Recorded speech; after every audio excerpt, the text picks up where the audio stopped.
Lakini jambo la tatu, kwa nini adui anakuondoa kwenye nafasi? Ni kwa sababu nafasi imebeba heshima. Nafasi imebeba heshima.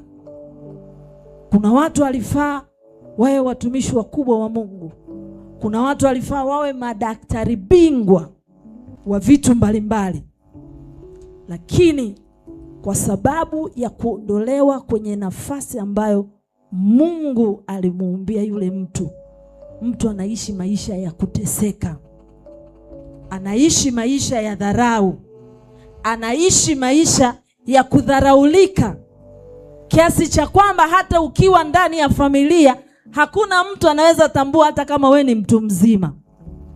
Unadharaulika hadi na watoto wadogo kwa sababu ya nafasi uliowekwa.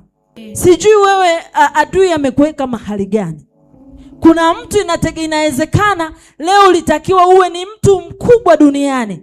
Inawezekana leo ulitakiwa uwe ni mtu anayetambulika kila mahali, anaheshimika na kila mtu. Lakini kwa sababu ya kuondolewa kwenye nafasi yako, leo hata watoto wadogo wanakuita kwa jina lako badala ya kutambua cheo chako, au badala ya kukutambua kwa nafasi yako. Haujaona mtu ndani ya familia ni mtu mzima na anatumwa kama mtoto?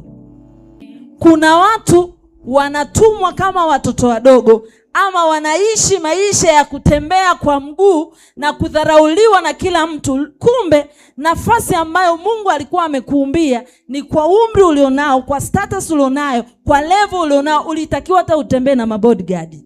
Lakini adui amekuaibisha, ameharibu nafasi yako. Kila heshima iliyopotea maishani mwako leo inarejea kwa jina la Yesu. Amen.